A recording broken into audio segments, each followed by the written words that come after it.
Hello guys, അപ്പോൾ ഇന്നൊരു get ready with me ആണ്. കല്യാണത്തിന് പോകാനാണ്. കല്യാണമല്ല, കല്യാണ റിസപ്ഷനാണ്. ഈ ഡ്രസ്സ് ഇഷ്ടമായ ഈ ഡ്രസ്സ് ട്രെൻഡ്സിൽ നിന്ന് വെച്ചതാണ്. ട്രെൻഡ്സിൽ ഇപ്പോൾ കിഡിലെ ഓഫർ കിടപ്പുണ്ടായിരുന്നു. ഇപ്പോൾ ഉണ്ടോ എന്ന് എനിക്ക് അറിഞ്ഞൂടാ. ഞാൻ പോയപ്പോൾ ഉണ്ടായിരുന്നു. അങ്ങനെ ഇത് ഹാഫ് റേറ്റ് 50% ഓഫറിലാണ് എനിക്ക് കിട്ടിയത്. പിന്നെ എൻ്റെ മേക്കപ്പും കാര്യങ്ങളൊക്കെ നിങ്ങൾക്കറിയാമല്ലോ. പിന്നെ എനിക്ക് പിരികത്തിൻ്റെ ഇടയിൽ ഒരു ഫുട്ബോൾ കളിക്കേണ്ട സ്ഥലമുണ്ട്. എന്താണോ അത് പിരിക, ഒന്നാമത് പേരിനൊരു വര, അതിൻ്റെ കൂടെ ഈ 3-4 വിരലിൻ്റെ അത്ര ഗ്യാപ്പുണ്ട്. പിന്നെ ഈ വാസ്ലിൻ്റെത് അമ്മ വാങ്ങിച്ചതാണ്. അമ്മയുടെ ഇപ്പം ഞാൻ എൻ്റെ കറണ്ട് ഫേവറേറ്റ് ലിപ് ബാമാണ് കേട്ടോ. ഭയങ്കര ഇഷ്ടമാണ് എനിക്ക് ഈ ലിപ് ബാം.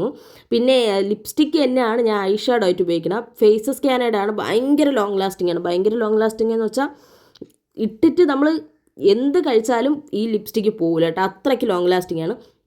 പിന്നെ കണ്ണൊക്കെ എഴുതി ലിപ്സ്റ്റിക്കൊക്കെ ഇട്ട് ഇനി മുടിയൊന്ന് സെറ്റാക്കണം. മുടി ഞാൻ കുളിച്ചതേ ഉള്ളൂ, ഇപ്പോൾ കുളിച്ചതേ ഉള്ളൂ കേട്ടോ. കുളിച്ചിട്ട് വന്നേ ഉള്ളൂ. ഒരു 10 മിനിറ്റിനകത്ത് റെഡിയാവാൻ പറഞ്ഞെങ്കിലും ഒരു അരമണിക്കൂറൊക്കെ എടുത്ത് കേട്ടോ. അരമണിക്കൂർ അടുപ്പിച്ചെടുത്ത്. പിന്നെ ഫസ്റ്റ് തന്നെ കമ്മലൊക്കെ ഇട്ട്, കാരണം എപ്പോഴും കമ്മലിടാതെയൊക്കെയാണ് പോണത്. ഈ തിരക്കിൻ്റെ ഇടയിൽ കമ്മലിടാനുള്ള കാര്യം ഞാൻ മറന്നു. അതെൻ്റെ തെറ്റാണോ? തെറ്റല്ല. പിന്നെ മുടിയൊക്കെ ഒന്ന് ഡ്രൈ ചെയ്ത് സെറ്റ് ചെയ്തിട്ടെങ്കിലും അത് പ്രോപ്പറായിട്ട് സെറ്റ് ചെയ്യാത്തതുകൊണ്ട് തന്നെ കല്യാണ റിസപ്ഷൻ ഹാളിൽ ചെന്നപ്പോഴത്തേക്കും എല്ലാം പോയിട്ടുണ്ടായിരുന്നു. ഫൈനൽ ലുക്ക് ഇതാണ്. ഞാൻ ഇങ്ങനെയാണ് പോയിട്ടുണ്ടായിരുന്നത്. അവിടെ ചെന്നിട്ട് തിരിച്ചു വന്നപ്പോഴത്തേക്കും മുടിയെല്ലാം പോയിട്ടുണ്ടായിരുന്നു. അപ്പോൾ ലവ് യു ഓൾ, ബൈ.